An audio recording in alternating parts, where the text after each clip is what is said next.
grabar la clase, así ya no nos olvidamos también, ¿sí? Hoy vamos a hablar sobre las patologías del pericardio, ¿sí? Que está en nuestro programa. Y la otra semana, si Dios quiere, les quiero dar clase de arritmias, ¿está bien? Entonces hoy, para terminar, vamos a decir así esa parte más que nos entra tanto en el electro, ¿verdad? Un ratito voy a poner aquí. Me avisan si les sale, esperen un ratito. ¿Les aparece la clase?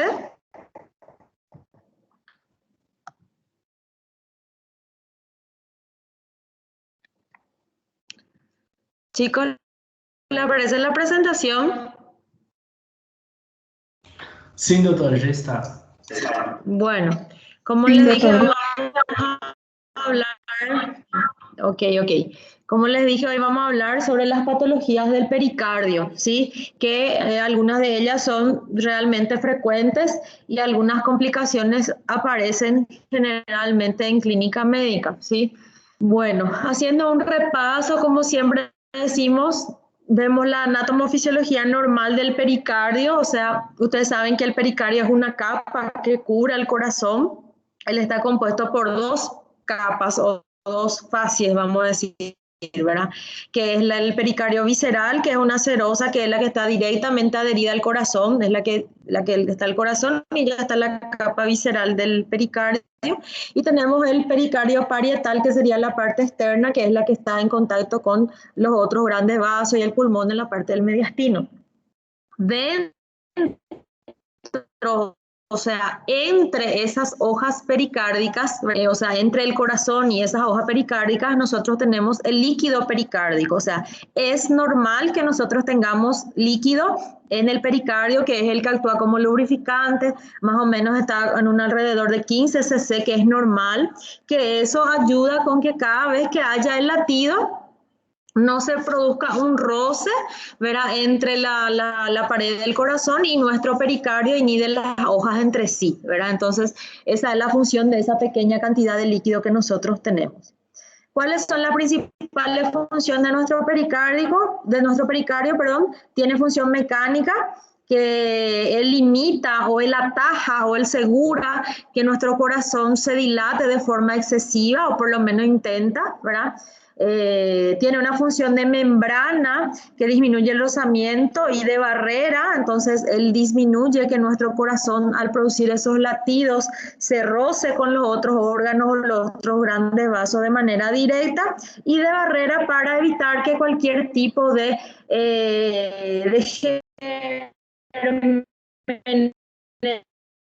que ingresen directamente al corazón. También tiene una función de ligamento, porque mediante él hay uniones que le permiten estar, vamos a decir así, suspenso, vamos a decir así, en la cavidad torácica, ¿verdad? Lo une y lo deja bien posicionado en relación al esternón, a la columna dorsal por la parte posterior, al diafragma en la parte inferior, y mantiene el corazón en esa posición ahí, ¿verdad? Evitando la torsión y desplazamiento que ocurrirían con el movimiento del individuo, ¿verdad? Porque como el corazón está ahí, péndulo, vamos a decir, por los grandes vasos, es el pericardio el que lo sujeta y lo tiene ahí bien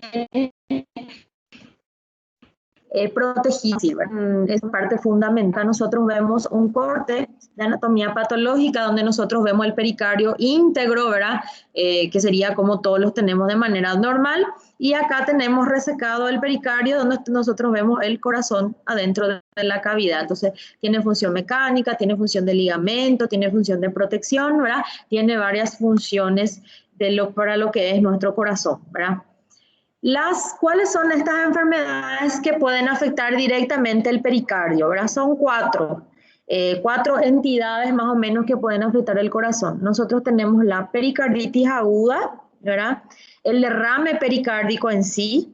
Tenemos el taponamiento cardíaco, que realmente es el resultado de un derrame pericárdico no tratado, y tenemos la pericarditis constrictiva, que básicamente también es el resultado de cuando hubo una pericarditis o un derrame pericárdico, y eso va a producir, vamos a decir así, una cierta fibrosis, y eso va a quedar como que pegado en ciertas partes, ¿verdad? Así vamos a hablar detenidamente de cada una, ¿verdad? Vamos a empezar con la pericarditis aguda. Como sabemos, la palabra itis incluye inflamación, ¿verdad? Entonces, la inflamación y es producida de forma aguda del pericardio. Puede cursar con o sin derrame, o sea, esa inflamación produzca que haya un aumento del líquido y este se acompañe nuevamente de un derrame pericárdico, ¿verdad? Y si esto progresa y no continúa, puede llegar a producir un taponamiento cardíaco, ¿verdad? Se caracteriza por la tríada de dolor torácico, ¿verdad? Que fácilmente puede ser confundido con un síndrome coronario agudo o un infarto, ¿verdad? Porque el paciente viene diciendo me duele mi pecho. El examen físico característico que sí no va a estar presente en las otras patologías como un infarto, como una disección, es la presencia del roce pericárdico, ¿verdad? La ocultación, y el consta de ciertas alteraciones específicas dentro del electrocardiograma, ¿verdad? Habla que debe tener por lo menos 2 de estos criterios para que yo diga, bueno, esto es una pericarditis aguda, ¿verdad? Se clasifican según su tiempo de duración, ¿verdad? Puede ser aguda cuando su evolución tiene menos de 6 semanas, es subaguda cuando dura entre 6 semanas a 6 meses, y se considera crónica cuando ella dura más o se extiende por más de 6 meses.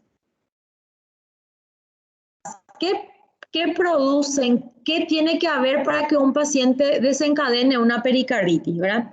La número 1 es la causa idiopática, o sea, al final nosotros no sabemos qué es el gatillo final o qué es el agente causal final, ¿verdad? Y es la que más frecuentemente aparece, ¿verdad? Es probable que su elevada prevalencia esté sobrevalorada debido a la baja identificación de pericarditis víricas. Eso que nosotros tenemos pericarditis como idiopática, o sea, sin causa, pero es porque al final no conseguimos llegar a aislar el virus o los virus que pueden llegar a producirse. ¿Por qué se produce eso? Porque no tenemos acceso, es difícil aislar a los virus, las pruebas deben ser hechas directamente en la parte pericárdica, llevar a una biopsia, hacer esas cosas nos puede dificultar un poquitito. Entonces, al final, por eso vamos a decir así que las idiopáticas son más numerosas, pero es porque realmente es un poco más difícil llegar a decir que es por virus, por la dificultad de aislar el virus, ¿sí? La pericarditis infecciosa es cuando nosotros conseguimos encontrar ese agente causal, ¿verdad? Puede ser algunos de los más citados, el ecovirus, el virus Coxsackie, el HIV, los adenovirus, las hepatitis, ¿verdad? Son los más frecuentes, pero se ha demostrado que muchos virus pueden llegar a producir pericarditis, ¿verdad? Estos son los que más frecuentemente se aíslan también. También tenemos de la parte bacteriana la pericarditis tuberculosa, que en nuestro medio, como nosotros tenemos y hablamos que nosotros tenemos mucha tuberculosis, así también nosotros llegamos a ver pacientes con derrames pericárdicos y que la causa sea una pericarditis tuberculosa, ¿verdad? Tenemos también la presencia de la purulenta, que generalmente, o sea, cuando hay pus dentro de mi cavidad pericárdica, generalmente los gérmenes más involucrados son el neumococo y el estafilococo, que pueden llegar ahí tanto de manera directa, por ejemplo, con un trauma penetrante que el paciente tenga, herida de arma de fuego, herida por arma blanca, o que llegue a la cavidad por una sepsis, ¿verdad? Por una septicemia, o sea, al haber ese paseo de la bacteria, que puede estar en mi vía aérea superior, puede estar de un foco séptico de piel, puede llegar a una articulación, puede llegar a foco gastrointestinal, y ahí al haber una septicemia, esa bacteria pueda ir y pueda alojarse, porque no dentro de mi pericardio. No es muy frecuente nomás, pero cuando se encuentra pus, generalmente son estos gérmenes los que están incluidos, ¿verdad?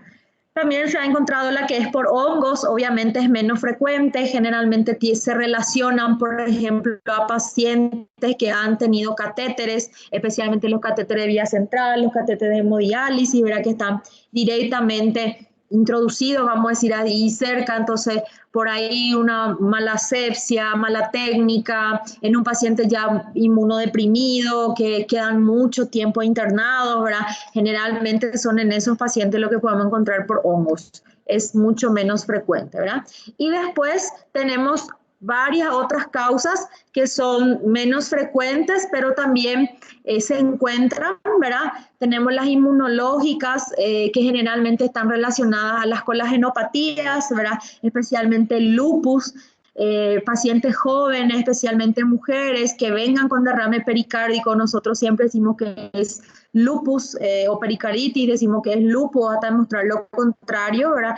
Inclusive yo tuve una paciente que en la residencia que nosotros le diagnosticamos lupus por su derrame pericárdico, o sea, hizo una pericarditis, ahí se le estudió y se encontró que tenía un gran derrame pericárdico, eso se estudió y se vio que era lupus, ¿verdad? Una artritis reumatoidea, esclerodermia, o sea, cualquier enfermedad sistémica dentro, o sea, una inmunopatía puede producir una pericarditis con posterior derrame pericárdico, ¿verdad? Las causas metabólicas, se habla de los trastornos de la urea, o sea, los pacientes renales crónicos, ustedes saben que ellos tienen una pérdida de albúmina importante, ellos hacen retención hídrica, ¿verdad? Y la presencia de ese aumento de retención hídrica puede producir la pericarditis, o también se habla de la pericarditis urémica, ¿verdad? Que es por la intoxicación de la urea, entonces produce una cierta irritación de la capa pericárdica, la gota por el acúmulo de los microcristales, el mixedema que se daría generalmente en los pacientes hipotiroideos también puede producir eso. Las causas neoplásicas, que puede ser tanto que el tumor primario, o sea, que sea en la parte torácica o directamente el pericardio, o que venga como una metástasis, o sea, que el tumor esté lejos y la metástasis se asiente en nuestro pericardio, ¿verdad? Otras enfermedades inflamatorias como la enfermedad de Crohn, sarcoidosis, la disección de aorta o el aneurisma roto que puede producir ese acúmulo de líquido en el pericardio que al final va a ser sangre, eso puede llevar a pericarditis y muerte en corto tiempo en nuestros pacientes. Las traumáticas, como yo le dije a ustedes, las penetrantes, tanto por arma de fuego, arma blanca o las cerradas por traumas directos, especialmente las postcirugías cardíacas, ustedes saben que eso se hace a cielo abierto, le dicen ellos, ¿verdad? Entonces hay abertura, hay roce, hay, ¿verdad?, manoseo del pericardio, la colocación de marcapasos, si no se hace de forma cuidadosa, también secundariamente puede llevar a una pericarditis y a la producción de derrame pericárdico. Cuando hay rupturas esofágicas, porque ese contenido se va a liberar en el mediastino, y ahí donde está mi pericardio y mi corazón, dentro del mediastino, se pueden producir fístulas, especialmente pancreatopericárdicas, son las que se han visto, o sea, mi paciente puede venir por una pancreatitis grave y posteriormente hacer fístulas y que una de esas vaya al pericardio y ahí el derrame que yo voy a tener va a ser rico en amilasa, en lipasa, la radiación, especialmente en los pacientes que se someten a pericardio, venir también de la lesión de mi conducto torácico que va acumulando el quilo y eso puede también producirse dentro de mi pericardio. En algunos casos, la hipersensibilidad a ciertos fármacos o que se presente como reacción adversa a ciertos fármacos que ellos informan, la penicilina, esto están así en ciertos cuadros en el libro, ¿verdad? Y también algunos que sí suelen verse frecuentemente, que son las que aparecen post-IAM, o sea, post-infarto agudo de miocardio, ¿verdad? Puede ocurrir entre los 2 y 5 días después de que el paciente haya tenido su evento, o sea, su infarto, y puede presentarse hasta 11 semanas después del evento, o sea, entre los 5 días a las 11 semanas, en ese lapso mi paciente puede presentar una pericarditis o puede presentar eso acompañado de un derrame pericárdico, ¿verdad? A mí siempre me va a hacer dudar porque el paciente va a venir con dolor de pecho, ¿verdad? Y estudiando vamos a encontrar una pericarditis, ¿sí? Se habla del síndrome de Dressler, ¿verdad? Que sería el dolor a la compresión torácica cuando este dolor persiste semanas o meses después del IAM, ¿verdad? O sea, yo después que mi paciente tuvo un IAM, él empezó nuevamente a tener dolor, yo pude diagnosticarle como una pericarditis, pero que ese dolor no pase, ¿verdad? Entonces, generalmente le llaman de síndrome de Dressler, ¿verdad? Le ponen ese nombre. Y al final después hablan que lo catalogaríamos nuevamente como una causa inmunológica, o sea, que posteriormente a ese IAM ha despertado un mecanismo inmunológico en el paciente y el paciente, o sea, el pericardio ha respondido como una pericarditis, ¿verdad? Como dijimos, nosotros tenemos una tríada diagnóstica, ¿verdad? Que dijimos que el dolor de pecho, ¿sí? Hablamos del roce pericárdico y hablamos de las alteraciones electrocardiográficas, ¿verdad? Entonces, ¿cómo sueles acompañarse? ¿Qué síntomas puede acompañarse? Como nosotros dijimos que el paciente es una inflamación, entonces puede acompañarse de fiebre, ¿verdad? O fiebre o sensación febril, también puede acompañarse de malestar general, como cualquier otra inflamación, decaimiento, malestar general, inapetencia, ¿verdad? La disnea puede producirse en el caso especialmente cuando el paciente se acompaña de derrame pericárdico, porque eso va a producir como que una restricción en el funcionamiento y ahí mi poscarga va a verse afectada y obviamente yo voy a tener disnea parecido o similar a una insuficiencia cardíaca, ¿verdad? Entonces, lo que más me va a llamar la atención es si tiene esa fiebre, ese cuadro infeccioso, con exploración física, como yo le dije a usted, el signo patognomónico de la pericarditis, el roce pericárdico, o sea, que haya la presencia de ese roce cada vez que haya un latido cardíaco e independientemente del foco de auscultación, ¿verdad? Porque de repente vamos a querer confundirlo con un soplo, pero el roce, un ruido más áspero, es un poco más fuerte, ¿sí? No va a haber un foco de auscultación, aunque habla que para que el ruido sea más audible, generalmente debemos pedir al paciente que se siente, incline el tronco hacia enfrente y ahí pedirle también seguridad que ataje la respiración para que nosotros podamos escuchar neta y únicamente los latidos cardíacos y ahí que nosotros podamos escuchar el roce que realmente va a ser un ruido más fuerte, vamos a decir así. ¿Está bien? Entonces, esos. Y las alteraciones en el electrocardiograma, que vamos a ver cuáles son, ¿verdad? Estudios complementarios que sí o sí nosotros le vamos a hacer a ese paciente como una radiografía de tórax, pero en el contexto de que si no hay un derrame pericárdico, realmente no me va a dar muchos datos de valor, ¿verdad? Los datos del laboratorio en general, si por ejemplo es de una causa bacteriana, me puede mostrar una leve leucocitosis con neutrofilia, si es un cuadro viral en general me puede mostrar una leucopenia, ¿verdad? Y en el ecocardiograma, que generalmente me va a ayudar mucho a descartar otras causas, ¿verdad? Por ejemplo, si yo tengo un paciente con dolor de pecho, yo sospecho que es un infarto, si yo tengo un ecocardiograma a mano, yo ya voy a poder ver que no hay hipoquinesia, no hay aquinesia, entonces eso a mí me va a ayudar mucho en mi diagnóstico diferencial, porque siempre nosotros vamos a irnos hacia el infarto y después, más o menos por descarte, vamos a ir llegando a la pericarditis, ¿verdad? Entonces, la tríada clásica que va precedida de, ¿verdad? Ya dijimos malestar general, fiebre, decaimiento del estado general, dolores generalizados, ¿verdad? Después el paciente empieza a tener ese dolor torácico, que como yo les dije, fácilmente yo voy a confundir con un infarto, o sea, yo, doctora Sara, igual cuando un paciente venga, nunca voy a decir, mi primer diagnóstico es probablemente una pericarditis, no.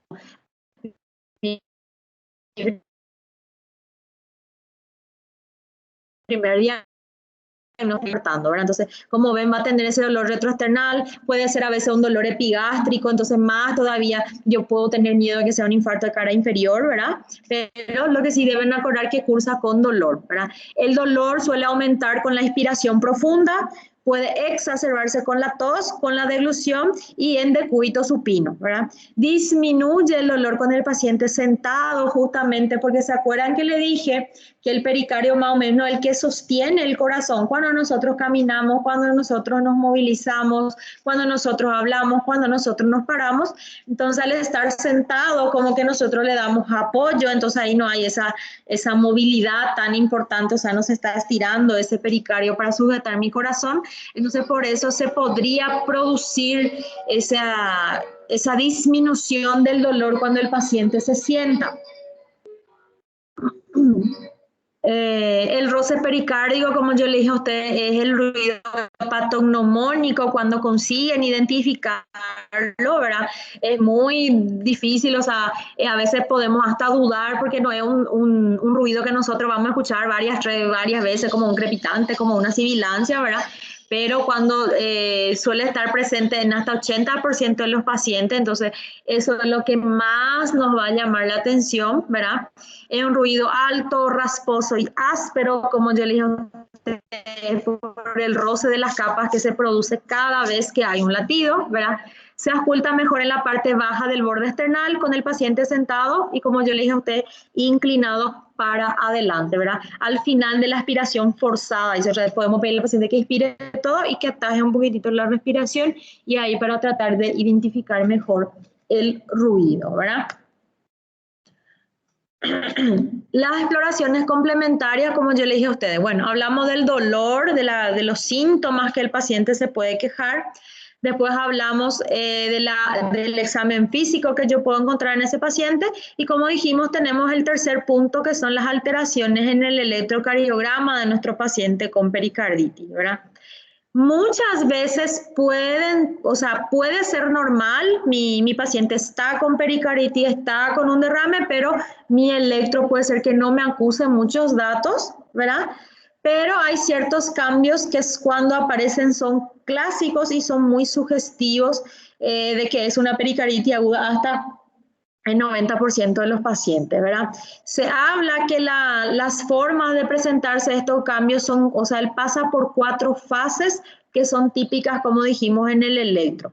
Generalmente en la fase 1, que es la fase donde el paciente viene diciéndome, me duele mi pecho, me canso, no puedo respirar, tuve fiebre, tuve dolor, ¿verdad? También ya en la fase de ocultar ese roce pericárdico, nosotros podemos encontrar supradesnivel del segmento ST con cavidad superior, ¿verdad? Que si yo miro así, lo primero que yo me voy a desesperar es porque yo voy a tener miedo que mi paciente esté con un infarto con supra, que es el que más nosotros nos hace correr en una urgencia, ¿verdad? Que me indicaría un daño subepicárdico, pero predominaría con ondas T positivas. ¿A qué voy? ¿Cómo yo voy a diferenciar entonces? Que tiene la característica de que abarca todas o casi todas las derivaciones, excepto ABR, donde va a aparecer descendido, porque sabemos que el ABR va a ser siempre negativo, ¿verdad? Y ocasionalmente en B1, porque sabemos que en B1 pueden haber onda T y segmento descendido sin ser patológico, ¿verdad? Y también en algunos casos habla que el segmento PR puede estar deprimido. Aquí es lo que voy en resumen. Cuando nosotros hablamos de cambios de infarto, claro, nosotros lo que más tenemos miedo, como le dije a ustedes, es el supradesnivel. Pero cuando un paciente infarta, él respeta una cara, o sea, por ejemplo, si es cara inferior, de 2, de 3 ABF. Entonces, si yo estoy teniendo un infarto de cara inferior, yo voy a tener mi supra en de 2, de 3 ABF. El resto de las derivaciones no va a haber supra. ¿Entienden? Pero en el caso de una pericarditis, en D1, en D2, en D3, en ABF, en ABL, en B1, en B2, en B3, en B4, en B5, en B6, yo voy a tener supra. Entonces, no puede ser que mi paciente esté ahí mirándome y tenga supra en toditas las caras. Si un paciente está infartando en toditas las caras, ese paciente está muerto. ¿Entienden? Y otro dato también para que ustedes lo diferencien con un infarto, generalmente en las fases tempranas, en un electro de un infartado, generalmente inclusive primero aparece el aplanamiento de la onda T o sea que mi onda T se vuelva negativa. Y acá, por ejemplo, el paciente tiene supra, pero mi onda T sigue positiva, ¿sí? Perdón. Entonces, eso sería una diferencia para que yo mire, pero acá hay supra, ¿verdad? Pero en todas las caras, no puede ser. No puede estar infartando en toditas sus caras, sino el paciente iba a estar muerto, ¿verdad? Entonces, eso nos haría ver que eso es un signo muy característico de la pericarditis, ¿sí? Después tenemos la fase 2, que va a ir apareciendo varios días después, en el cual, ¿qué sucede? Ese segmento ST regresa a la normalidad, o sea, se supratermina, y la onda T se aplana, o sea, de ser positiva, ella se queda rectificada, pero puede persistir ese descenso del PR. En la fase 3, mi onda T, que era primero positiva, después se volvió aplanada, ahora se vuelve negativa, es simétrica en la mayoría de las derivaciones, puede quedarse así durante varios días, incluso puede llegar a quedarse así meses en el electro del paciente, ya no indica enfermedad activa, y en la fase 4 se normaliza el electro, cosa que también si fuese un infarto, ya no, si hubo isquemia, el paciente va a quedar con una onda Q patológica, ¿verdad? Que la onda Q no debe ser patológica, le indica isquemia antigua, o sea que no hay, o hay tejido muerto, ¿verdad? Entonces, esas son las fases. ¿Qué tienen que guardar? Fase 1, fase de dolor, fase muy aguda, supradesnivel en todas las derivaciones. Fase 2, onda T aplanada con ST normal. Fase 3, onda T negativas, y fase 4, electro normal. Esa es la forma de mentalmente tener cuáles son los cambios que son característicos en una pericarditis aguda, ¿verdad? Acá entonces nosotros tenemos la diferencia, ¿verdad? El trazado de una isquemia se habla de la convexidad superior, o sea, hasta un supradesnivel. Acá entonces nosotros tenemos onda P, R, S, ¿verdad? Tenía que venir mi onda T acá, ¿verdad? Pero acá, por ejemplo, mi onda T ya no está, y es convexidad, convexo para afuera, ¿verdad? Y en el caso de la pericarditis aguda, yo sigo teniendo un supra, pero hay concavidad superior. Quiere decir que acá hay una cavidad que en teoría va para adentro, pero mi ST está elevado. Entonces, eso significa concavidad, cóncavo, con un agujero, vamos a decirle, ¿verdad? Entonces, una entrada acá en la parte de mi segmento ST. Entonces, ven la diferencia de que lo que sería así una isquemia, ¿verdad? Con convexidad superior, esto, un infarto agudo de miocardio, y esta imagen me va a aparecer en la cara donde mi paciente esté infartando, ¿sí? Y en el caso de esta imagen con concavidad superior, yo voy a ver en toditas las derivaciones, como dijimos que es característico de la pericarditis, ¿verdad? Acá entonces nosotros podemos ver el estadio 1, como nosotros dijimos, ¿verdad? El paciente tiene empieza, por ejemplo, acá en D1 empieza un supra, en D2, ¿verdad? En D3 acá se ve negativo, en ABR dijimos que va a ser negativo, ¿verdad? Acá se denota más, en B1 empieza, ven acá, B2, B3, B4, ven la concavidad que está haciendo. Y como ven B1, B2, B3, B4, o sea, en la mayoría de las derivaciones ustedes están viendo esa elevación del segmento ST, y ven la T que es positiva, mi T es positiva, mi T es positiva, mi T es positiva, acá positiva, positiva, positiva, ¿verdad? Que nosotros dijimos que después se va a ir convirtiendo a negativa, ¿verdad? Acá tenemos ya el estadio 3, donde lo que nosotros vemos, o sea, en el estadio 2 dijimos que el ST se va a quedar normal, o sea, se va a normalizar, no vamos a ver esto supra, y mi onda T se va a aplanar. En el caso del estadio 3, mi QRS se va a volver normal, ¿verdad? ¿Ven? QRS normal, no hay más que el supra, y mi onda T se queda negativa en prácticamente todas las derivaciones. Onda T negativa, onda T negativa, onda T negativa, en todas las derivaciones. Eso es lo que más le va a llamar la atención. Y en el 4, como yo les dije a ustedes, eso se va a volver normal, se va a normalizar mi electrocardiograma, porque no hubo isquemia miocárdica, el corazón estaba repercutiendo en la pericarditis nomás, ¿sí? Entonces no va a haber secuelas electrocardiográficas, vamos a decir así. La radiografía de tórax, Como yo le dije a ustedes, no es que me va a dar un diagnóstico de pericarditis, inclusive si la pericarditis no se acompaña de derrame, va a ser una imagen normal, yo puedo ver un corazón chiquitito, ¿verdad? Cuando el derrame supera los 250 ml, se puede ver una cardiomegalia o puede llamarle corazón de botellón, puede llamarle corazón en bota, pueden llamarle corazón en tienda de campaña, que saben la tienda cuando uno acampa, ¿verdad? Y queda así como un techito, ¿verdad? Y acuérdense que todo lo que se acumula en el cuerpo de manera lenta y crónica, el cuerpo va a tolerar. O sea, va hasta un punto, pero puede llevar meses y años tolerando eso y aumentando pocamente. Cuando esta se produce de forma aguda, lo que generalmente no toleramos, ¿sí?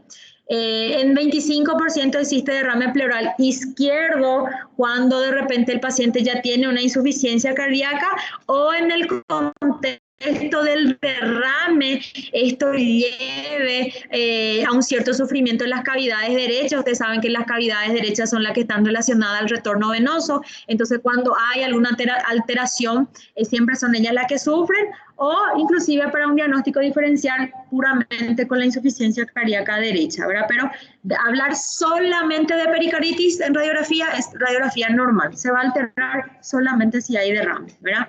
Como yo le dije a ustedes, los estudios laboratoriales, voy a encontrar algunos trastornos, pero no puedo decir, mira, es una leucocitosis, esto es pericarditis. No, voy a ir sumando mis puntos para completar el diagnóstico, ¿verdad?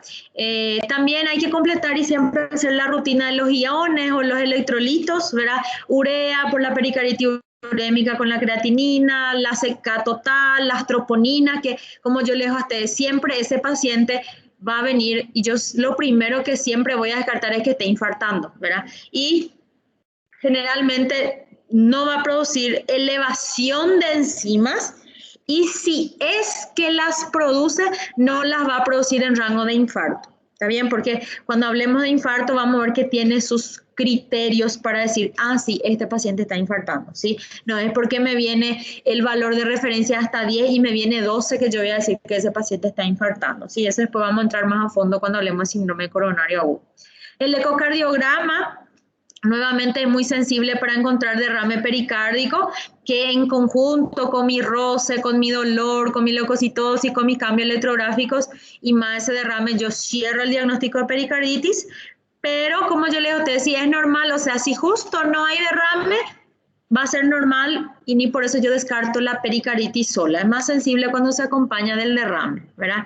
El diagnóstico diferencial, nuevamente repitiendo, lo que más, usted siempre cuando usted tiene una sospecha diagnóstica, usted tiene que siempre respetarlo, tenerle más miedo a lo que más rápido le puede matar al paciente. Entonces, si un paciente me viene con dolor de pecho, yo nunca voy a decir, no, ese no es nada, ese es una pericarditis nomás, no, eso es un Dressler, no, eso es una osteocondritis. No, yo nunca voy a llevarle hacia el lado de que es leve. Yo siempre voy a pensar, no, vamos a ver si nos está infartando. Y ahí descarto, y si descarto todo, después me voy a ir a buscando las otras causas, ¿sí? Generalmente cuando se trata para diferenciarlo con el dolor del infarto, ustedes tienen que tener en cuenta que el dolor del infarto es un dolor de aparición brusca. Generalmente ese dolor tiene mayor intensidad que de la pericarditis. El dolor del infarto ya es un dolor que inclusive puede darle la sensación de que hay sensación de muerte inminente, sudoración, ¿verdad? El dolor del infarto no se modifica con los movimientos.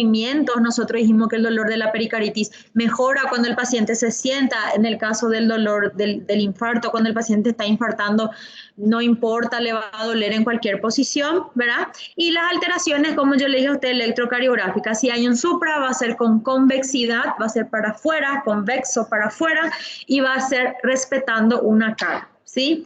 También debemos tener en cuenta al TEP, al tromboembolismo pulmonar, como un diagnóstico diferencial, pero generalmente el TEP no cursa con dolor de pecho, sí puede cursar con disnea, ¿verdad? Y obviamente yo voy a pensar más en TEP cuando mi paciente, desde lo que nosotros hablamos, mi paciente está encamado, mi paciente tiene un trastorno en la coagulación, mi paciente ahora tuvo una TBP, ¿verdad? Entonces yo siempre voy a ir llevando hacia un lado, ¿verdad? Y la costocondritis, que ustedes saben que es lo más fácil de descartar, que es ir y palparle al paciente las uniones costocondrales. Si eso produce dolor, entonces nosotros estamos frente a una costocondritis no más, ¿verdad? El pronóstico y evolución va a variar según la causa que esté dando esa pericarditis, ¿verdad? La mayoría de los pacientes, y que vimos que la mayor cantidad son las pericarditis idiopáticas, van a ir a la curación espontánea, la mayoría van a quedar vamos a decir así, pericarditis constrictiva leves, que al final ni siquiera va a tener repercusión las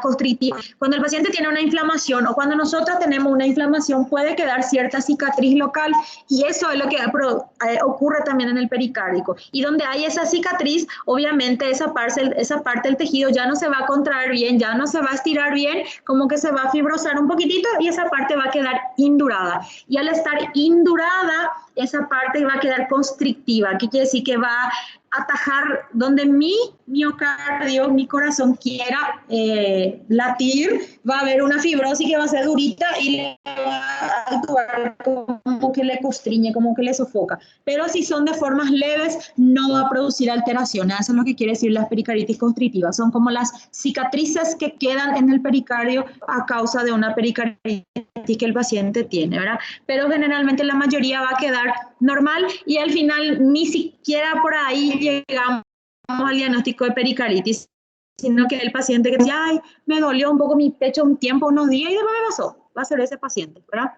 En el caso de los pacientes que hacen pericarditis de causa tuberculosa o purulenta, ahí sí, como hay mayor daño, eso tiene mucha repercusión sistémica. Cuando es por tuberculosis, nosotros vimos lo que eso puede llevar crónicamente al paciente, entonces mientras sea más crónico va a tardar más para resolver, para llegar al diagnóstico, entonces esas sí pueden evolucionar a pericarditis constrictivas más graves, o sea, hay más cicatriz en más lugares y más grandes, entonces ahí ya me va a molestar, a mi corazón ya le va a molestar, ¿está bien? Y pueden haber pericarditis recidivante, o sea, que vuelva a aparecer el mismo patrón en hasta 20% de los pacientes. O sea, el que tuvo una vez ya tiene un riesgo de 20% de volver a tener, especialmente en las causas idiopáticas o inmunológicas, porque ustedes saben que las enfermedades inmunológicas tienen periodos donde ya están activas y donde están inactivas o dormidas. Entonces, cada vez que esté activa, puede darle otra vez pericarditis al paciente, ¿verdad? Y puede aparecer el primer evento del paciente, ¿verdad? ¿Cuáles son las complicaciones de una pericarditis aguda? Que lleve, como yo le dije a usted, al derrame pericárdico, que prácticamente va a ser la producción de exudado ahí por esa inflamación que se está produciendo. Se ve de manera más grave cuando la causa de esta es por neoplasias o por tuberculosis o las causas urémicas o parasitarias, que son súper raras, pero cuando ocurren son importantes. Este derrame pericárdico puede llevar al taponamiento cardíaco. ¿Qué es lo que es el taponamiento cardíaco? Bueno, nosotros dijimos, nosotros tenemos acá el corazón, ¿verdad? Que está latiendo y tenemos el pericardio que le está tapando, ¿verdad? Y los dos están trabajando juntos. Está el líquido que es normal, que le está lubrificando para que ellos puedan ir haciendo ese roce y que ese roce no sea dañino, ¿verdad? No produzca lesión. Cuando empieza a acumularse líquido, o sea, empieza a haber líquido entre este espacio, ¿verdad? Lo que quedaría acá el líquido, ese líquido, mientras se acumule de forma crónica, ¿verdad? Vaya acumulando, ya van a ir trabajando y se van a ir acostumbrando, ¿verdad? Hasta un cierto punto. Eso de que ese líquido se ponga de manera rápida, ¿qué va a pasar? Ese líquido va a apretar mi corazón y mi corazón no va a poder trabajar, no va a poder bombear porque es mecánico. Alguien está ocupando mi espacio y me está sofocando. Es como si fuera que alguien, que nosotros somos el corazón y alguien agarra y nos aprieta, nos abraza, ¿verdad? Y nosotros queremos respirar, ¿verdad? Pero si la persona nos aprieta más, nosotros ya vamos a tener que hacer fuerza para respirar. Y es la misma cosa lo que el corazón va a hacer. Él va a tener que empezar a hacer más fuerza para conseguir trabajar porque hay alguien que me está apretando y ese es el líquido. Y cuando este derrame produzca esa alteración, o sea, generalmente, como yo le digo a ustedes, las cavidades derechas son las que más sufren porque tienen las paredes más finas. Entonces, generalmente, uno de los primeros signos de taponamiento cardíaco es el aplastamiento del techo de la aurícula, que es la que primera, cuando acá se cae, la primera que cae es la aurícula, la que primero se le achata es la aurícula porque sus paredes son finas, ¿verdad? El ventrículo, ustedes saben, izquierdo es el más fuerte porque él bombea la sangre, el eucara, ¿verdad? Pero la aurícula no. Entonces, cuando hay mucho líquido, el primer signo que nosotros vemos es el aplastamiento del techo de la aurícula. Por eso el paciente puede empezar a tener signos de insuficiencia cardíaca derecha, ¿está bien? Y en el caso de que eso continúe, el corazón va a parar. ¿Por qué? Porque él no va a poder latir, entonces va a parar, ¿sí? Y eso es lo que es taponamiento cardíaco. Puede ser leve y puede ser grave. Y el grave es el que va a llevar al paro cardíaco. Y es una causa de paro que es reversible. ¿Qué quiere decir? Que yo tengo que meter y drenar y mi corazón va a latir otra vez. ¿Está bien? Eso es taponamiento cardíaco, ¿sí? Tenemos la pericardis recidivante, como yo le dije a usted, es una complicación, ¿verdad? Que el paciente vuelva a tener pericarditis. Dijimos ya que en hasta 20% de los pacientes eso puede pasar. Generalmente suele verse mayor número de pacientes cuando ellos utilizan corticoides, ¿verdad? Y sobre todo cuando eso es de causa viral, porque el corticoide ayuda en la replicación viral, ¿verdad?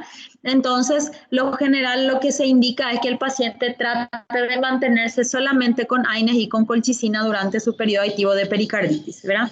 Y la pericarditis constrictiva, como yo le dije a usted, prácticamente el resultado de esa pericarditis aguda es como la cicatriz que queda, ¿verdad? Eso produce inflamación crónica de ese pericardio y después, como yo le dije, ese tejido que quedó ahí duro, fibrosado, puede llegar a producir alteración del llenado ventricular. O sea, le molesta porque él se quiere llenar y no puede porque hay una parte rígida que antes era lindita, era lubrificada, se entendían y ahora esa parte quedó con una cicatriz que ya no es lubrificada, ya no es lisita, ya no es blandita, ahora está dura, está seca y eso a mí me molesta cada vez que yo voy a hacer mi trabajo, ¿verdad? Esa sería la constricción, ¿está bien? El tratamiento...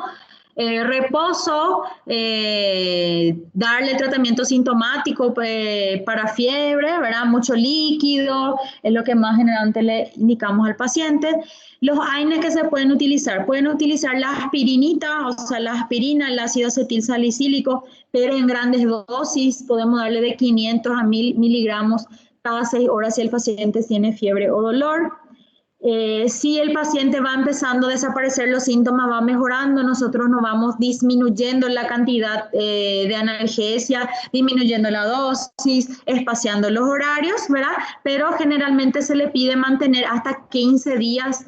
Si el paciente ya no tiene dolor, bueno, me voy quitando hasta cumplir 15 días y ahí suspender. También se puede darle el ibuprofeno en el caso de que el paciente no tolere la aspirina, porque le da gastritis o porque el paciente ya tiene luego gastritis. Entonces, ustedes saben que el ácido acetil salicílico es muy dañino para la mucosa gástrica. Entonces, por ahí cambiarle para un ibuprofeno a dosis también un poco mayores, hasta 800 miligramos cada 8 horas, ¿verdad? La indometacina, que nosotros no solemos usar mucho, pero creo que en el Brasil se puede usar hasta 225 miligramos. El paracetamol hasta 4 gramos días, ¿verdad? Y algunos, está indicado asociar ese AINES con la colchicina, como yo le dije a ustedes. Darle de 1 a 2 miligramos cada 24 horas durante los primeros 3 días. Y después ir disminuyendo a la mitad de la dosis hasta la desaparición de los síntomas. pero no lo llevaría 15 días, le haría hasta que desaparezcan los síntomas y después ya le retiraría y le dejaba con los 15 días con los AINES, ¿verdad? Él va a reducir la incidencia, las recurrencias y mejorar los síntomas porque tiene un efecto antiinflamatorio muy interesante y también disminuye el riesgo que mi paciente después haga una constrictiva, ¿sí? Y los antibióticos, como vimos, solamente le vamos a dar en el caso de que sea purulenta, que sea por neumococo, que sea por estáfilo, porque si no, si es viral, ustedes saben que no adelanta nada. Si es por neumológica, no adelanta nada que yo le dé antibióticos, ¿verdad? Los corticoides, uso controvertido. ¿Por qué? Porque dijimos luego que las recidivas se asocian con el paciente que usó corticoides en fases tempranas, ¿verdad? Generalmente se usan solamente cuando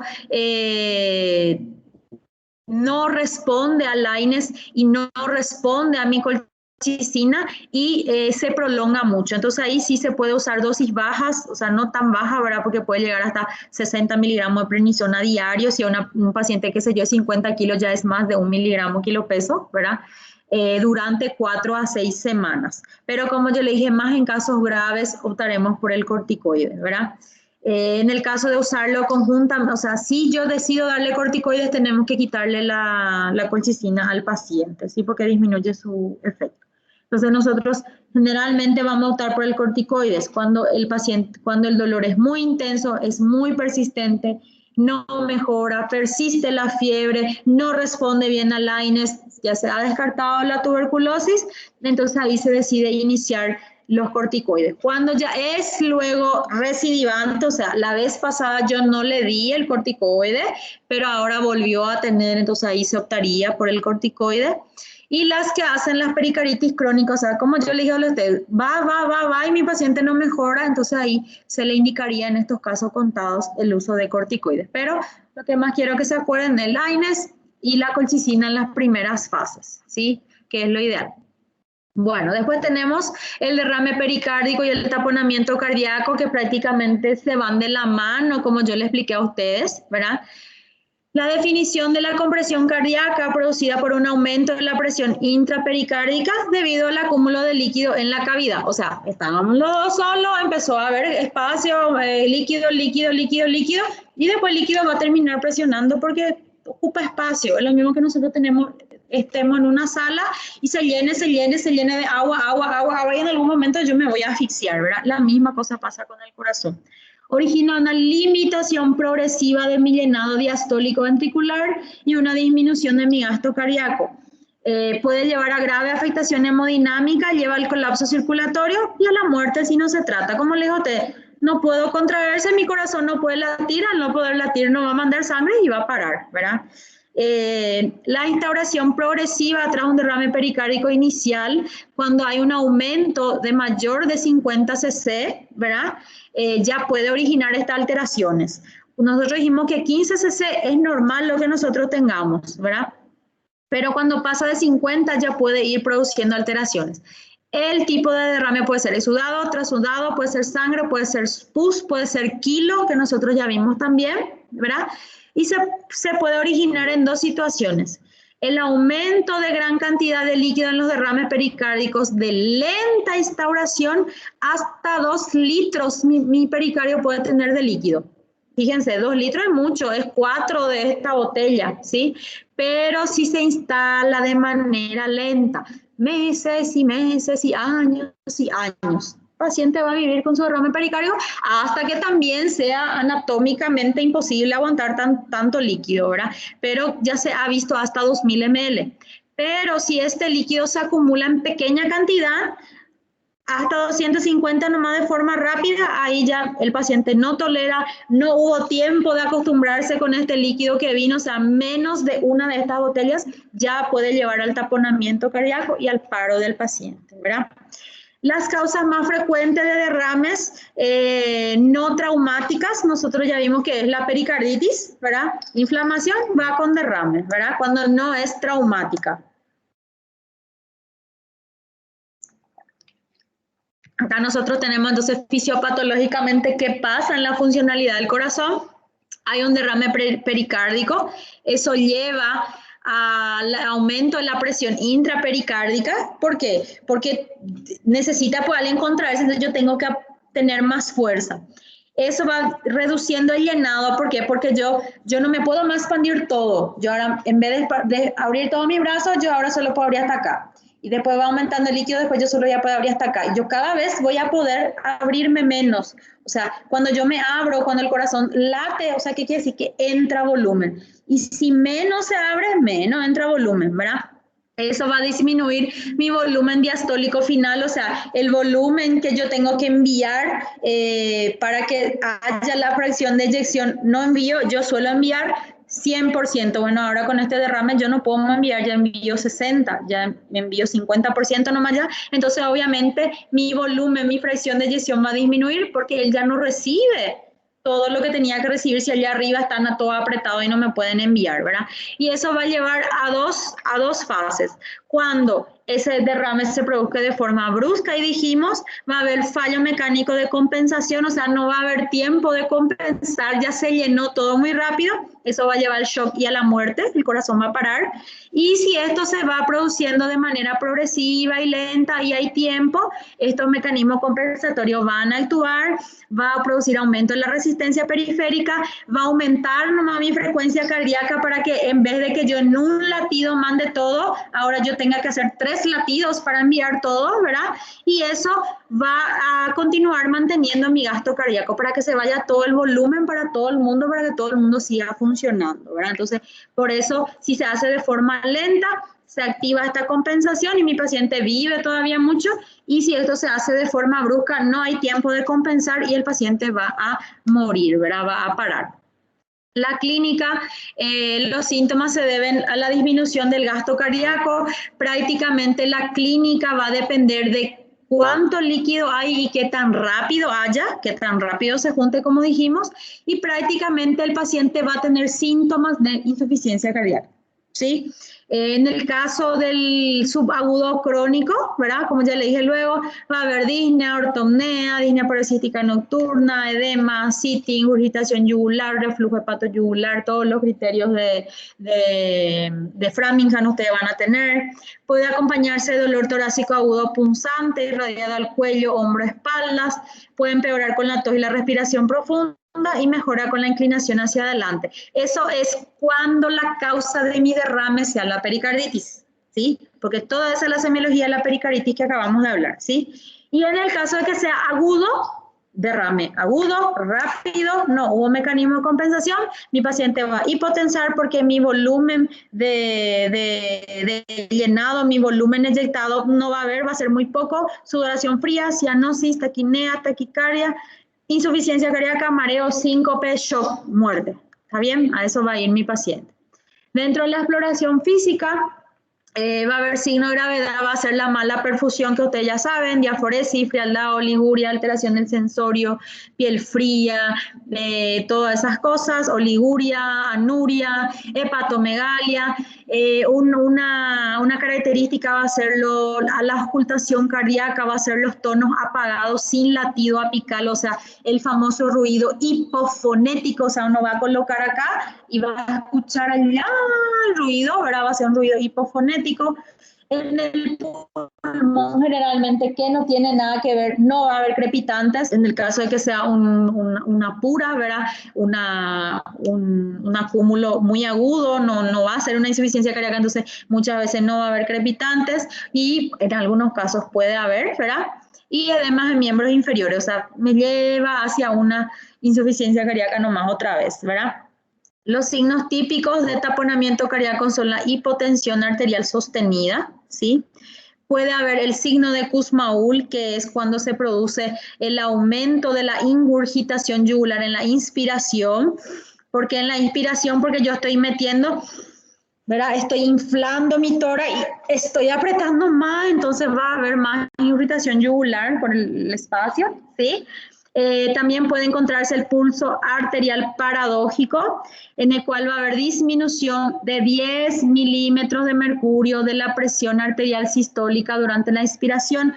Nuevamente, ¿por qué? Porque cuando yo inspiro, yo meto aire y mi pulmón se llena de aire y mi pulmón ataja, ayuda más todavía a comprimir, el corazón ya está intentando estirarse para cargar volumen, entonces eso va a producir disminución de la presión que va a parar cuando el paciente deje de inspirar, ¿verdad? Es importante para el diagnóstico, pero no es patognomónico, ¿verdad? Hablamos también que puede producirse en algunos casos de POC, en algunos casos miocardiopatía restrictiva, en el shock hipovolémico, en el coma, y también puede verse en un tercio de las pericarditis constrictivas. O sea, simplemente dice que el pulso paradójico puede aparecer en estas entidades, ¿verdad? Lo que más deben acordarse en el derrame pericárdico es la triada de Beck, ¿verdad? Que es ya cuando nosotros tenemos signos de taponamiento, ¿verdad? Va a generar un shock obstructivo por la obstrucción que tiene mi flujo de continuar, es un problema mecánico, ¿sí?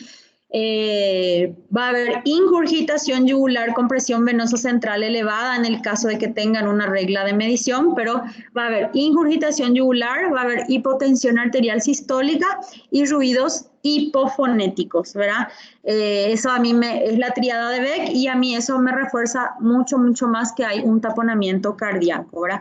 Como yo confirmo con el ecocardiograma, que es el método más sensible, más rápido, no invasivo, me va a mostrar el líquido, me va a mostrar si ya está aplastando mi aurícula, me va a mostrar que ya está disminuyendo mi fracción de eyección, me va a mostrar ya que hay sobrecarga, me va a servir de guía para que yo haga la punción. Entonces el ecocardiograma, el gol estándar, ¿verdad? El diagnóstico diferencial con la insuficiencia cardíaca propiamente dicha por problema cardíaco y no pericárdico, el shock cardiogénico justamente o por una insuficiencia cardíaca en clase funcional 4 de 4 o en un infarto agudo de miocardio o en una miocardiopatía dilatada o por una arritmia, o sea, todos van a shock cardiogénico, pero generalmente cuando es puramente aguda y por el derrame no voy a tener congestión pulmonar, por ejemplo, que sí o sí va a haber en mi insuficiencia cardíaca. Las patologías que pueden cursar con ingurgitación yugular, la insuficiencia cardíaca derecha, el neumotórax a tensión, el EPOC, el TEP, la pericarditis constrictiva, las patologías, como ya dijimos, que cursan con el pulso paradójico, pero el que me va a quitar todas estas dudas es simplemente hacerle un ecocardio a ese paciente, ¿verdad? Las pruebas complementarias, como yo le dije a ustedes, en la radiografía de tórax es difícil que yo diga, eso es derrame pericárdico, a no ser que mi paciente sea muy joven y tenga una cardiomegalia ACT, porque al mirar la radiografía lo que yo voy a ver es cardiomegalia, yo no voy a poder diferenciar si eso es líquido, si eso es, yo voy a ver simplemente un corazón grande, pero al final después haciéndole más estudios yo voy a ver que eso es el líquido lo que está ocupando ese espacio, ¿verdad? Se habla que en la radiografía puede producir ese aumento de la silueta cardíaca cuando el volumen pase de 250 ml, ¿verdad?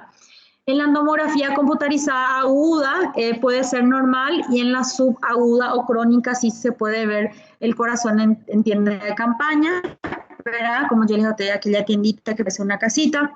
La ecocardiografía es la fundamental, es el gold estándar, va a mostrar la separación de las hojas, va a mostrar el líquido, va a medir el líquido, inclusive es el más sensible. Ustedes saben que el método de ecografía es el método más sensible para la parte líquida y órganos macizos, ¿verdad? Detecta cuando pasa 15 ml, que es normal, él ya va a detectar que hay, o sea, un buen ecografista ya va a detectar que está habiendo un derrame pericárdico, ¿verdad? También va a detectar mis signos de compromiso hemodinámico, el colapso de las cavidades, que las primeras cavidades que se afectan, que dijimos, es la cavidad de derecha, porque sus paredes son más finas, ¿verdad? Y el movimiento paradójico. La TAG y la resonancia no es rutina, porque como yo le dije a usted, ecocardio, lo que yo le tengo que hacer a este paciente, ¿sí? Y en el electrocardiograma va a haber, pueden estar, si la causa es pericarditis, pueden estar esas alteraciones que yo le dije a usted en una de las fases, o el supraconcavidad en todas las derivaciones, o mi T negativa, ¿verdad? O ya puede estar en la fase normal y quedó mi derrame, ¿sí? ¿Qué quiere decir? Ustedes vieron que para ver PQRST, PQR tiene su amplitud, ¿verdad? Pero cuando hay líquido como mi corazón no puede contraerse todo. Ustedes van a ver que hacen PQ, RS, PQ, hacen complejos pequeños. Porque hay el pañal, mi descarga, está todo mi QRS, mi ADGIS, todo el mundo está bien, pero él no puede hacer todo porque es chiquitito, es el latido corto, ¿entiendes? Los complejos son pequeños. Y eso generalmente ya aparece cuando haya ya derrames grandes, ¿sí? Por eso los voltajes pequeño, QRS pequeñito, pequeñito, pequeñito, ¿verdad? La alteración eléctrica es rara, indica gravedad, es un signo específico, pero poco sensible, como yo le dije a usted. Cuando ya son pequeñitos, pequeñitos, es porque no empieza mucho, está por parar de mí, ¿está bien? Entonces acá, por ejemplo, nosotros estamos viendo como yo le dije a usted, la cardiomegalia, ¿ven?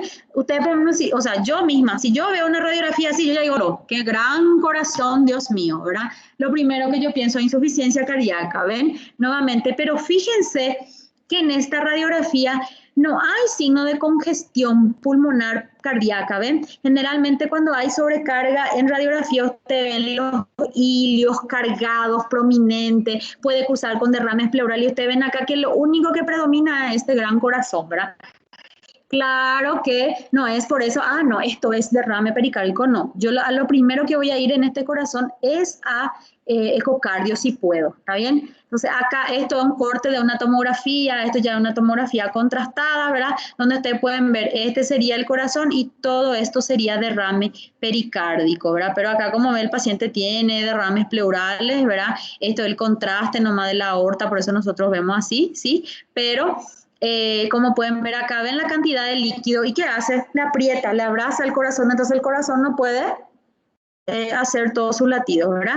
Y acá vemos una ventana de un ecocardio, que acá se encuentra el derrame pericárdico, pero gente, yo sé esto, ¿por qué? Porque acá dice derrame pericárdico, acá dice ventrículo izquierdo, yo no soy imagenóloga, esto el cardiólogo me va a decir, pero para que sepan que así se ve, o sea, así vería el ecocardiografista que está haciendo el estudio, ¿verdad? El tratamiento, cuando hay signos de taponamiento leve con presión arterial mantenida, o sea, mi paciente no tiene signos de hipoperfusión, ¿verdad? La medida prioritaria consiste en la infusión de líquidos, expansores de plasma o el suero fisiológico. ¿Qué quiere decir? Que yo le tengo que cargar a ese paciente. Se hace mal cuando el paciente se le da, por ejemplo, diuréticos, porque no sé cómo lo que piensan, ¿verdad? Tipo, si le doy diurético, va a bajar su derrame, no tiene nada que ver, ¿sí? Entonces, si nosotros empeoramos, si mi paciente no estaba chocado y yo le di furosemida, ahí va a chocar, porque ¿qué hace la furosemida? La furosemida no mete el líquido al tercer espacio, la furosemida elimina el que está dentro de mi circulación. Entonces, si yo lo estaba, pena mi corazón, estaba intentando enviar lo poco que él conseguía cargar, la furosemida le forza a que él quite todo lo que hay, entonces, ¿qué pasó? Yo me quedé sin fuerza, yo ya mandé, forcé a enviar lo único que conseguía y pierde fuerza, entonces tu paciente termina de chocar. Por eso nosotros tenemos que darle volumen, nosotros tenemos que cargarle para que el corazón, vamos a decir así, por ese aumento de presión, aumente su frecuencia cardíaca, aumente su volumen de inyección para que él pueda aguantar. Es como que le doy de comer al corazón para que él tenga fuerza de aguantar, ¿verdad? Si se van al gym, hacen su pretreino, ¿verdad? Y no hacen ayuno y no toman diuréticos y se van al gimnasio, no, porque tenemos que tener fuerza para ir a trabajar. Entonces, por eso nosotros debemos cargarle al paciente para que él siga manteniendo fuerza y pueda contraerse. En el caso de que ya haya un taponamiento moderado, ¿verdad? Seguir con esa infusión de líquidos, pero cuando esos no sean suficientes, inclusive ya podemos utilizar drogas vasoactivas. Tanto la dopamina como la dobutamina se pueden utilizar. ¿Por qué? Porque ellas producen mayor aumento de la contractibilidad, fuerza para que el corazón se pueda contraer, ¿verdad? Están contraindicadas indicados, como yo ya le dije ya a ustedes, los diuréticos, especialmente la furosemida, porque ven derrame, porque ven líquido, ya se quedan todos locos para usar furosemida. Los vasodilatadores, porque justamente, ¿qué hace el vasodilatador? Dilata para que disminuya mi precarga, o sea, yo lo que quiero es aumentar mi precarga, que aumente el volumen que yo le voy a dar, ¿verdad? Podemos utilizar, no debemos utilizar ventilación mecánica con presión positiva, porque eso, ¿qué quiere decir? Que mi cavidad torácica es presión negativa, y si yo le meto presión positiva, disminuye nuevamente mi retorno venoso por compresión. Al disminuir mi retorno venoso, disminuye mi precarga. Entonces, es la misma cosa. Está indicado la cirugía urgente, o sea, la punción, que es nuestra pericardiocentesis, hasta mientras se toman esas medidas terapéuticas. O sea, yo hago eso al paciente para que yo le pueda llevar en un buen lugar para hacerle el procedimiento o encontrarle al médico que esté capacitado para hacerle ese procedimiento, ¿verdad? En el caso del taponamiento grave, o sea, que mi paciente esté chocado o pare inclusive, ¿verdad? Hacerle la pericardiocentesis sin demora por la vía subsifoidea. Incluso en caso de disociación electromecánica con fuerte sospecha de taponamientos cardíacos, se debe proceder a realizar la cirugía en cualquier sala de urgencia. O sea, el que esté de plantón, AIT, tiene que tomar la decisión de hacer la pericardiocentesis, ¿verdad? En el caso de que el paciente tenga un derrame pericárdico de origen neoplásico, que son los que producen esos derrames malignos, que son grandes y rápidos, como dijimos, en el caso de hacerle solamente la pericardiocentesis, o sea, meter, drenar y salir, generalmente ese derrame se va a reproducir, ¿verdad? Hacerle un drenaje quirúrgico suele ser muy agresivo y generalmente se hace la pericardiocentesis con catéter de drenaje, ¿verdad? Se le pone un DRE y se deja, y el paciente está como si fuera que una sonda, pero no es una sonda, es otro, se llama Hemosud, es un catéter especial, ¿verdad? Pero el paciente sale con eso, despierto y sale con ese drenaje directamente para ir viendo hasta qué hacer, si vaya a quimio, si vaya a radio, si qué es lo que vamos a hacer con ese paciente, ¿verdad? Entonces, ¿cuáles son las indicaciones de la pericardiocentesis? Alivio de la emergencia en el caso del taponamiento, salva la vida del paciente, ¿verdad? Produce el drenaje de los derrames y también es el único que me va a dar el diagnóstico etiológico, porque una vez que yo quite ese líquido de ahí, yo voy a poder estudiar y voy a poder ver de dónde para lo que viene. O le voy a hacer su baciloscopía, o le voy a hacer su cultivo de virus, o le voy a hacer su cultivo para gérmenes comunes, o voy a extender y voy a mirar si son parásitos, o voy a mandar para perfil inmunológico, qué es lo que yo voy a hacer de eso, ¿verdad? Las contraindicaciones para hacer una pericardiocentesis, que mi paciente tenga algún tipo de discrasia sanguínea, o sea, una alteración de la hemostasia. Disculpa. ¿Por qué? Porque yo tengo el riesgo de al meter ahí, mi paciente empieza a sangrar y se muera desangrado, ¿verdad? La hipotensión debería ser corregida previamente, excepto en caso de emergencia, como nosotros dijimos, los leve a moderado, donde yo tengo que tratar de estabilizarle, le doy volumen, le inicio su inotrópico hasta que yo le llamo al cirujano, che, vení por favor, porque vos sos el que sabe hacer, mientras tanto yo ya le meto en quirófano, yo le preparo, o sea, yo trato de hacer con el paciente estable, ¿verdad? Pero si el paciente ya para, como dijimos, en cualquier urgencia tenemos que meterle catéter a ese paciente. Pueden ser las guiadas por la ultrasonografía, que en teoría es la más segura, como yo le dije a usted, con el ecocardio o con un ultrasonido común, corriente, se va guiando, entonces se va colocando y eso elimina, por ejemplo, los errores, sirve como guía, impide, por ejemplo, que pinche en la pared del ventrículo,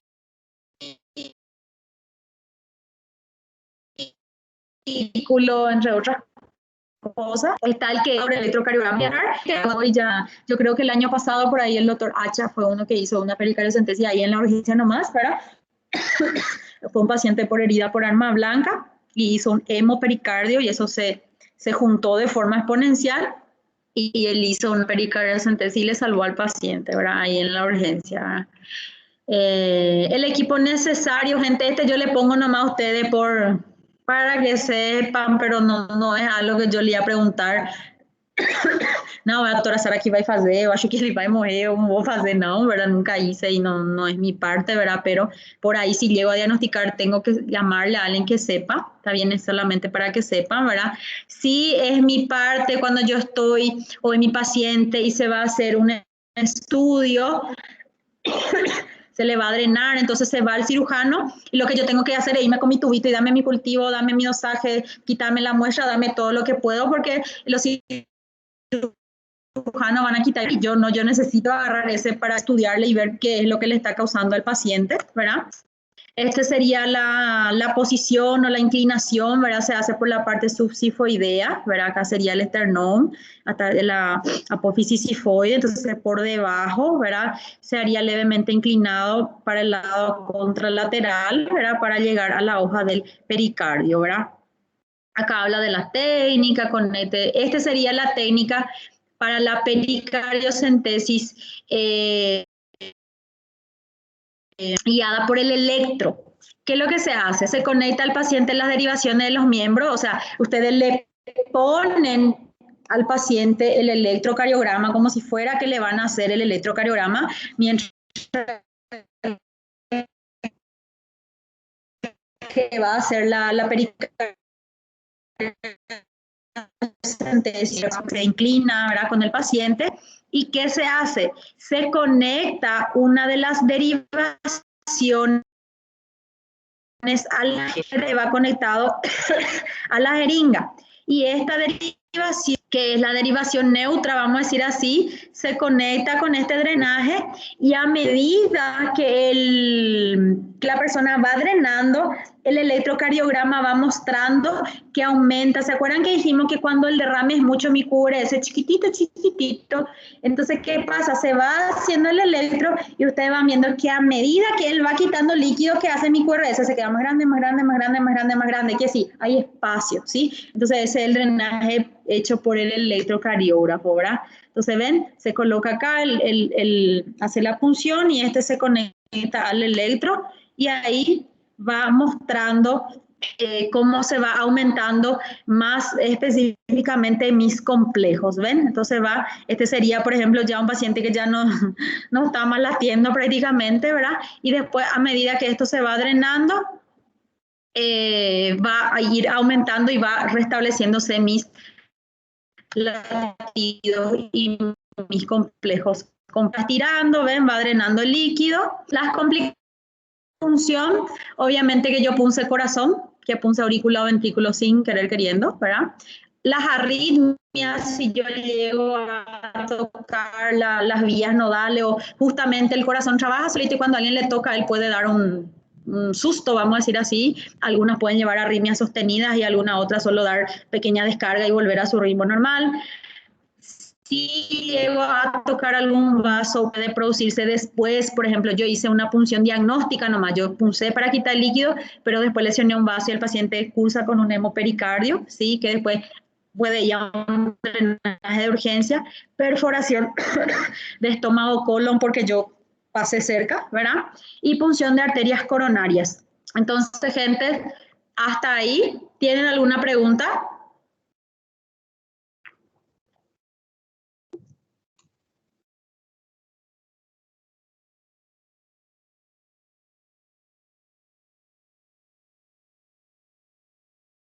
Ahora visto que se le estaba trabando, dice.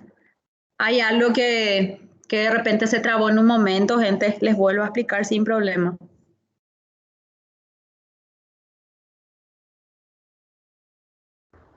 Tá certo. Buenas tardes, doutora. Boa semana. Todo bien, bueno. ¿Alguno tiene otra pregunta? Bueno, un ratito, gente, les voy a alzar ya la clase, ¿sí? Para que no... Doutora, tudo bem? Oi, tudo bem, Doutora, tudo bem. Eu acho que eu não entendi muito bem, só uma questão. Lá atrás, no tratamento do tamponamento, a doutora falou que era contraindicado os vasodilatadores, né? Porque diminui o fluxo, foi isso? La disminuye tu precarga. Mas é contraindicado diminuir a pré-carga, mas se está com tamponamento cardíaco e o coração não está conseguindo expandir, o certo não seria diminuir realmente essa pré-carga para que ele tenha uma maior facilidade para contrair? Não, é só essa parte que eu entendi muito bem. No, ¿por qué? Porque tu fallo de corazón, o sea, él no está consiguiendo hacer su precarga, su poscarga, es por mecánico, o sea, hay alguien que le está apretando, ¿sí? No es porque el corazón es insuficiente, porque la pared, porque el ritmo, no es el mecanismo, la insuficiencia cardíaca. Tu problema es mecánico, hay líquido, me comprime. Entonces, por eso yo le di a ustedes el ejemplo del gimnasio.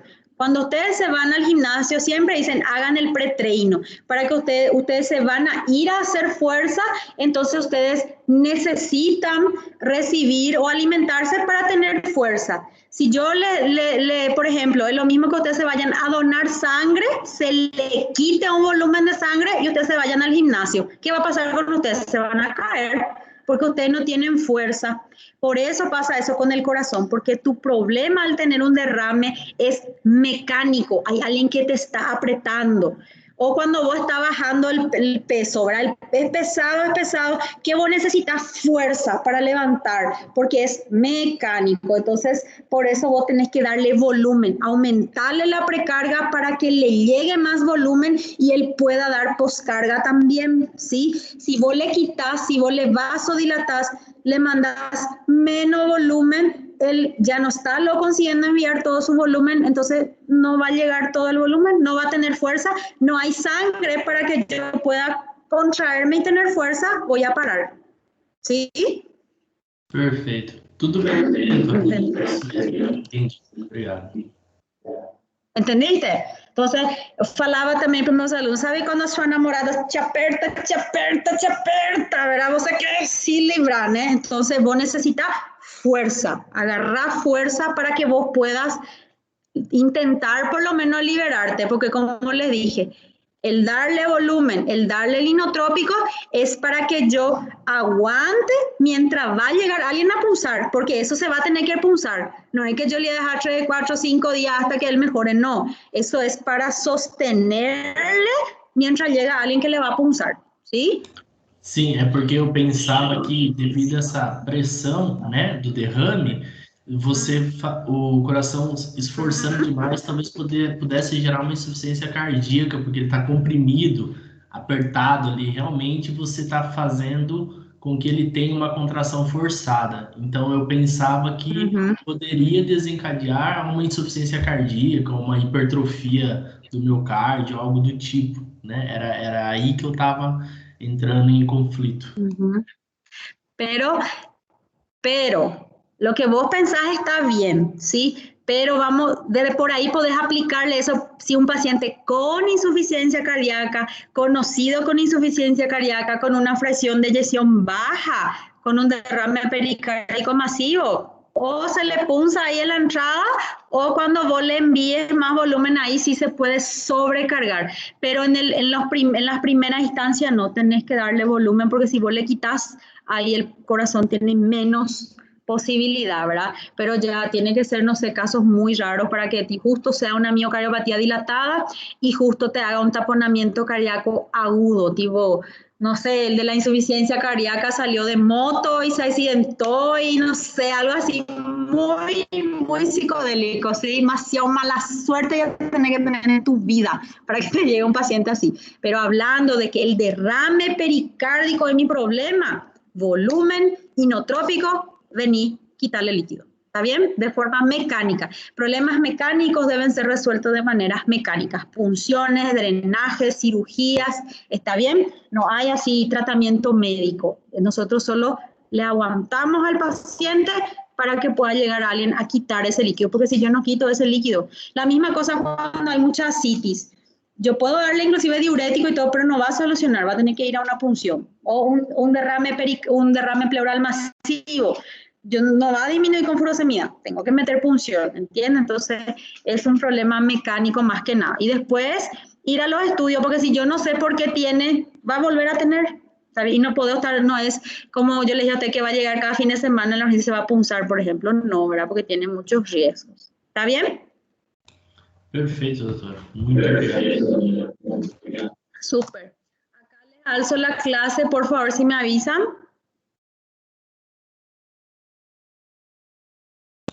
Sí, doutora, já está. Ok, gente, que tengan buen fin de semana. Nos vemos. Chaucito, nos vemos la otra semana. Saludos. Saludos, chao, chao.